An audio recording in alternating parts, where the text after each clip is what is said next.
All right, let's welcome to the Misfit Nation, Mr. Nate Palmer. How are you, Nate? Rich, I'm doing good, man. Thank you so much for having me on the show.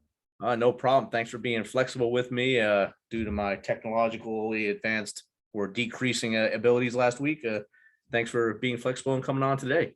No problem. I mean, now it means that we get to have this conversation face to face. You got a cool background. Like everything is just elevated right now. So I think it's better. game. That's Dude, right. I told you you had the energy last week.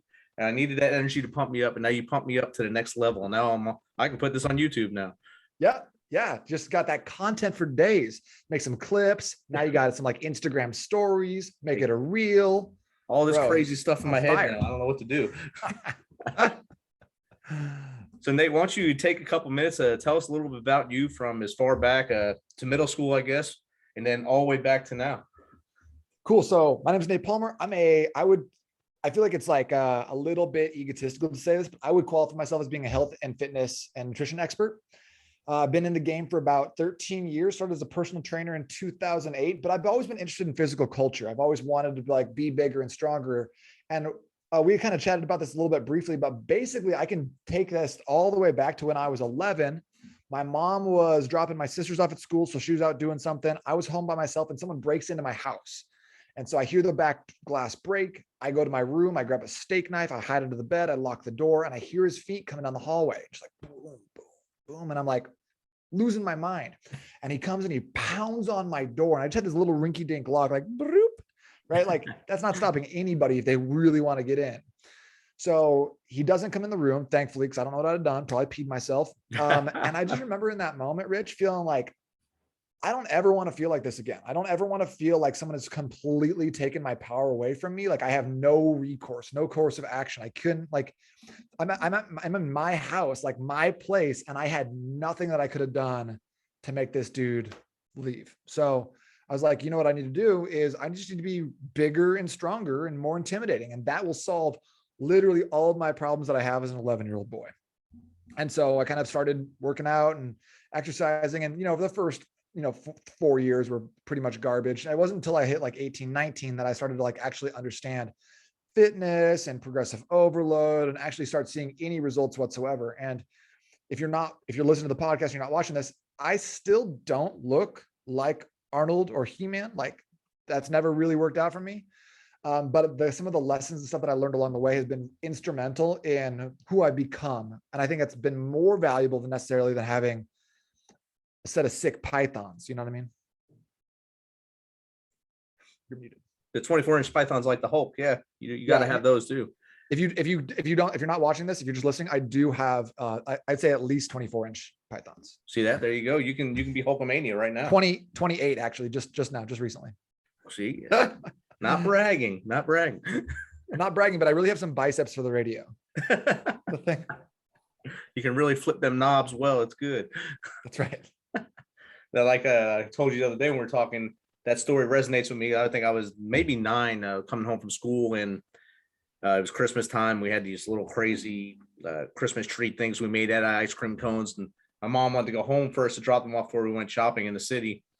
And we went to the house and someone had broken into our house. We had a railroad apartment. So the guy was in our back room, 3 rooms in, and I turned the corner. I could see him there. And my mom, being a Jersey mom, said, "Get out." And she made me and my brother get out and go to our neighbors, call the police and stuff like that. But her and upstairs neighbor, they confronted this man in the hallway in typical Jersey woman style, cursing at him, doing everything possible. They made him pee his pants in the hallway.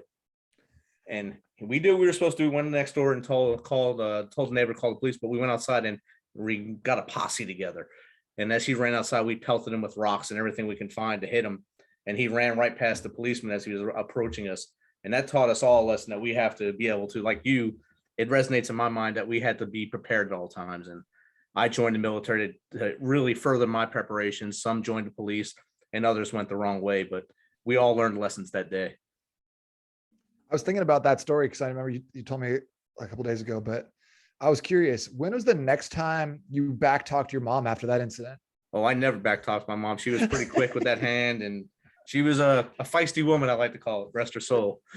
Sounds like it, man. I can't imagine growing up with that energy in the house. That's awesome. Dad could be like the the silent warrior while she was there. So she was the fiery one. oh yes. All right. She had to deal with the four of us all the time. Mm-hmm. So then what made you get into the industry? I mean, that had made you get fit and stuff. So then you went to business, and how'd you get into fitness world? So I graduated into the burgeoning job market of 2008.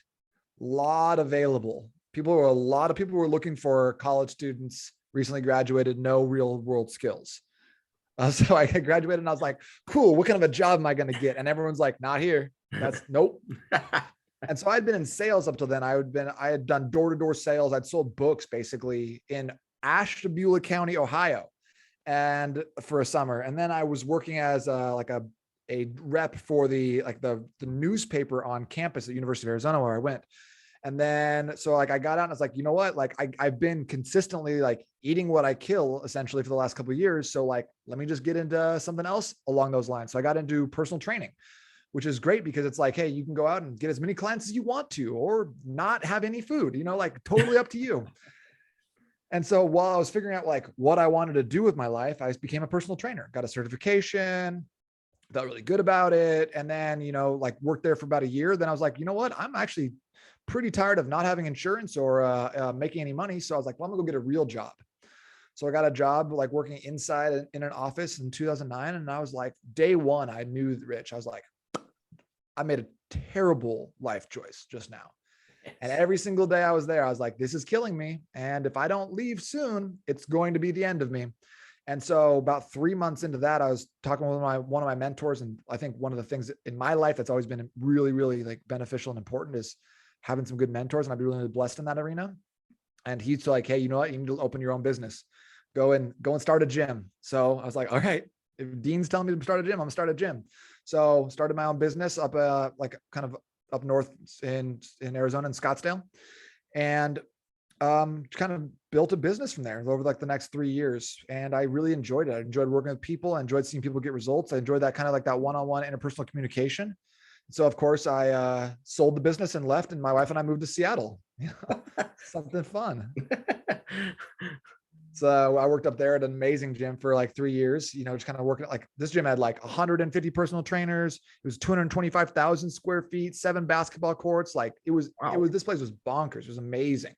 And they really prioritized their like continuing education stuff. I really loved working there. So of course, my wife and I sold all of our stuff and we moved to South America. So no easy buckets, Rich. Gotta keep challenging yourself. Yeah, kind of like that's kind of been the theme, because like I feel like it's just with current culture and just the way our society is built, like it's all engineered for comfort, right? Like pillows outnumber people in the US 10 to 1, and that's a real statistic. But think about like I could right now while we're talking, I could have groceries delivered, I could have Taco Bell show up, I could probably get a massage. I could do so much from my phone. There's so many creature comforts available to us at all times. So like one of the things that's always been important for me is like doing hard stuff, choosing hard things, because that's one thing I love about training, is because in a world that's it's so easy to get comfortable in, so easy to like fall into being soft. Working out, I'm not going to say like, oh, it's like going to war. Like I've never been in the military. I have the utmost respect for the troops, but like, I don't feel like those things even compare, So like, but what I do know is that every single day, if I don't want to go to the gym and I go anyways, and I push myself and I do a little better than I did the previous time, that's a win. Not only is it a win physically, but it's a win mentally. I realize that, hey, I'm the person who does the things that I say I'm going to do. And that means something, So if I say I'm going to start a business and do something, you can bet your ass it's going to happen. If I say I'm going to write a book, like it's going down. And I like, again, like it's probably going to come off that I'm this just super egotistical guy in this podcast. And that's all right. It's fine. I'm fine with that. But like, I want to help other people have that same thing. I love that about myself, where I say, if I say it's happening, it's going to happen, because I believe in myself and I have a lot of self-esteem, and I want other people to have that. Cause I don't think a lot of us have that in our current society. I think a lot of us are used to being like, oh, I need to lose this amount of weight. And then we don't do it. And we don't do it the next year. 5 years goes by, 10 years goes by. And especially as men, we have this open loop where it's like, oh, I didn't get it. And even if we don't really think about it, it's consistently eroding away. we stop believing ourselves. So when we do say like, hey, I want to move somewhere, I want to start a business, I want to do this other thing, we don't believe ourselves. And that's a problem. Biceps, not a problem. Visible abs, not the problem with the US. It's the fact that we don't believe ourselves, we don't have self-esteem, and we don't challenge ourselves on a regular basis. We don't think that we're capable of stuff. And along those lines, I think a lot of people like the easy way or the easy route. So if something's easy, why would I change it? And that's what I think what you're alluding to. I see it every day, and I believe in it.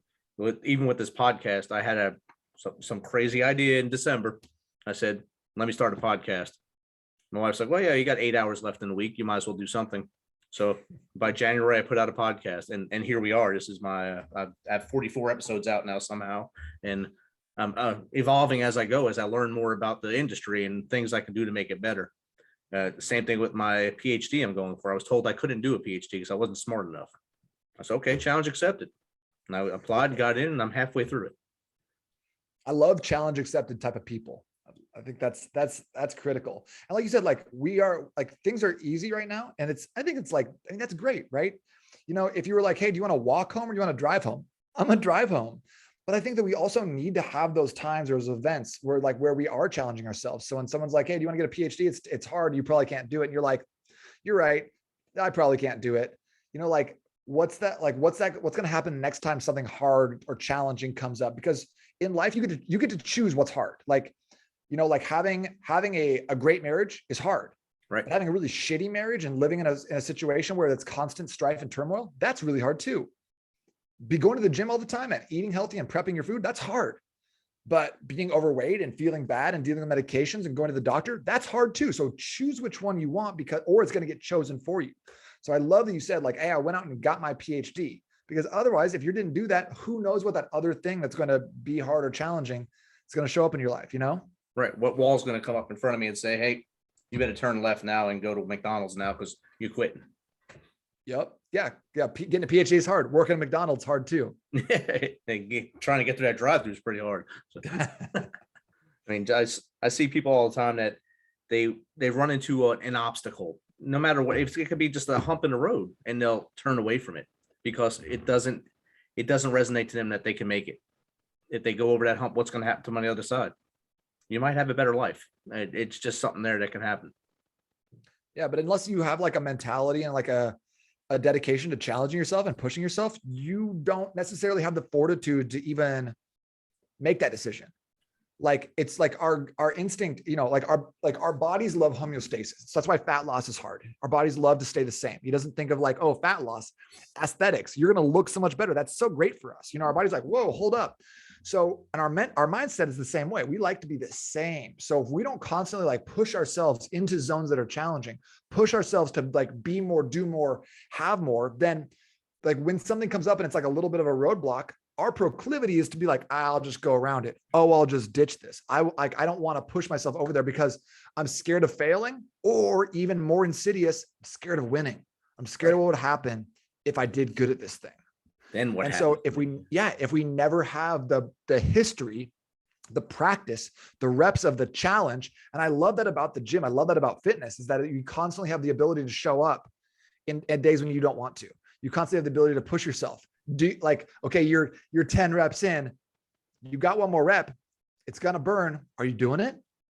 Are you gonna take yourself there, or are you gonna wimp out? You're gonna put those weights down, and you have to make that choice every single time. It's never made for you. So you get to decide, am I the kind of person that challenges myself? Do I push myself? Do I lean into the hard, or do I just bitch out? Right. When your trainer tells you do 10 to 15 reps, do you stop at 10 or do you go to 15 every time? Yeah, who are you? You know, exactly. Who are you at that moment? He's not looking. I did all 10, but you did 6. And then you're looking in the mirror and taking selfies because that's what the gym's for now. That's right. Thumb workout. Yeah, you get that thumb workout. So or you did 10, but you know in your and your trainer's like, hey, great job, you did 10, but you knew in your heart you could have got 12. Right. You could have got the whole 15 and been exploding. You could have pumped up, and maybe it hurts the next day or 2 days later because you haven't worked out the wall. But you win in the end. You definitely win in the end. Yeah. And you stack those little wins, right? Right. Because getting 15 reps instead of 10 reps, that's a win. Getting to the gym on a day you didn't want to, that's a win. Doing legs when you said you were going to do legs rather than going to do biceps again, that's a win. Drinking 2 glasses of water in the morning, that's a win. So suddenly you've taken this health habit and you've turned it into 17, 18, 25 wins for the day. Everything aggregate, stacking these wins, patting yourself on the back, building these esteemable actions.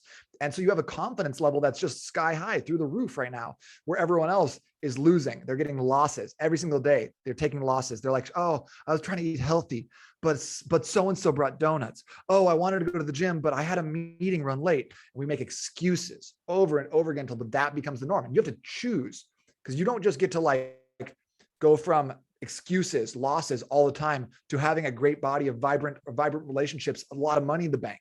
You have to make those hard choices inch by inch. And fitness, and I think I talk a lot to people who are business owners, high performing dads who are like building. And I think fitness and business have those two things in common. We don't measure them in miles or even yards. It's a game of inches. It's that one rep that makes the difference. Exactly. That one meal. That's the one victory. And I like that you said the victory thing. Most people don't understand. If you get up in the morning, you stand up, that's a victory. Yep. You made it through another day. You make your bed, that's a win right there. You already started your day off with a win. That's one victory right there. Now stack them, like you said, stack everything you do during the day, and you'll have a victory. You can have a parade at the end of the day if you want. You know, line up your dogs, your kids, and go around with drums and have fun. That'd be great. Well, I mean, I told you that I have a huge ego, so I'm always having a parade for myself. You don't hear it? Bring no, the trombones in. My daughter won't let me have a big ego. She's like, you're going to be a princess tea party now. And I'm like, I guess this is where I live. That's your victory though. The victory is that you have your daughter and she wants to do that with you. You're not wrong. You can enjoy it now until she becomes a teenager. So yep, that's right. That's right. So what would you call performance eating, and why would that be important in business? Yeah, that's a good question. So I think that it goes back to like, rather than being like, because like, hey, if you want some of these tactics, like you want to hear exactly what performance eating is, you can check out the $1 Million Body Method book. It's on Amazon. It's like $2 for the Kindle version. But rather than talking about tactics, which you could definitely check out on your own if you're interested in this, I want to share like kind of the idea behind performance eating and why it's even a thing. So I think that going to like the softness, the general like ideas of like what is permissible and acceptable in our culture. We always think about food and like, what do I want? Right? What do I want to eat right now? And that's not like good or bad. It just kind of is our thought. Like, or you're driving down the road, you're like, hey, what do you want to eat? Like how many times have you said that? How many times has someone asked you that? All the time. So if we can change our idea from what do I want to how do I want to feel? What do I want this meal to do for me? What's the result I'm going to get as a result of eating this? We can start to think about things rather than like what tastes good this moment to what input am I sending? What signal or message or communication am I sending my body when I eat this food? And like, there's certain things that are like obvious, like I eat a Cinnabon, I will feel like shit like in an hour, like obvious. But there's also like more things that are a little bit more technical that you can now start to learn. Like if I drink coffee within an hour of waking up, I'm going to get less result from the caffeine than if I waited an hour. My inputs, I want to figure out what my outputs I want them to be and then match them to my inputs. If I eat 6 times per day and I have a bodybuilder workout, I'm eating chicken and rice all day long. Every day I'm slowing down. I'm getting these energy spikes and then drops, because every time we're digesting, we're pulling blood from our extremities, our head, our arms, our legs into our gut for digestion. So what do you want? Do you want to be as big, as strong as possible? You probably need to eat 6 times per day. Do you want to have incredible energies to be able to absolutely crush it in business during the day and then crush it as a dad when you get home? Then you probably want to eat something similar to kind of what I recommend, which is high protein, high fat in the morning, high protein, high vegetable in the afternoon, and then a bigger meal, high protein, vegetable, and carbohydrate in the evening. Now, it's backwards from a lot of people think. Why am I having carbs in the evening? Well, what do you want after you eat? Well, I want to shift into that rest and digest mode.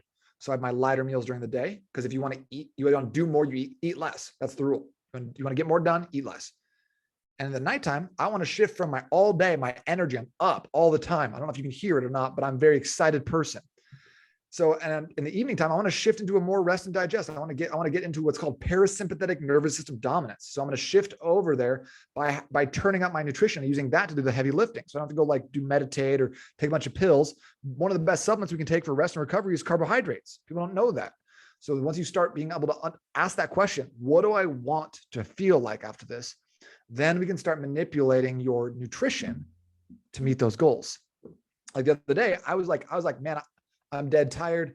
It's like it was like Saturday, something like that. I was like, I need a nap. So I had a big lunch, pushed myself right into that state, took a nap, felt amazing. So like while my kids were napping, I took a nap. It was luxury. That's perfect timing. Yeah. So like, what do you want? So figure out what you want, and then we can fit your nutrition to match that goal, the outputs that you're looking for. Definitely. And like you said, after lunch, if I have to teach a class after lunch, I'm always prepared for half the class to be nodding because they did not eat something that will keep them awake. They ate something that crushed them.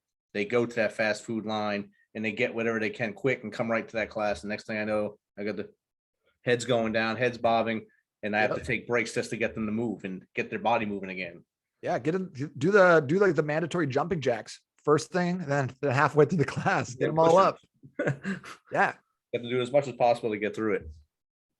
So how does someone get in contact with you to become to be their trainer, if you do virtual, or is it just local? Yeah, you got to fax me. You got to send me a fax. Nice. From 1991. No, so I work with people only virtually. I don't do any local like one-on-ones anymore. So if you wanted to get in touch, if this sounds like a great fit and you want to find out more information, the best thing you can do is jump into my Facebook community. It's called the $1 Million Body Community. It's where I put out all my trainings and meal plans and all sorts of stuff. It's like the most positive, fun, uplifting community on Facebook. So if you want to check that out, go to n8trainingsystems.com/group. We'll get you there. You can also find me on Instagram at N8training, probably MySpace. I don't know. And if you want to check out the book, you go to Amazon, look for the $1 Million Body Method. So check that out there. Cool story, Rich, is that we just hit, I've now can say that I've had clients in all 7 continents. I just had someone from Antarctica sign on. So thank you very much. Outstanding. Outstanding. Feeling good. He's an Air Force guy. So he's just down there on deployment, but I'm like, man, I'm counting it. I need you to pay when you're down there. I just got a listener from Sweden today. So that was pretty good. Awesome. You're international, Rich. I'm international. I feel it. You're international. We're all over the world.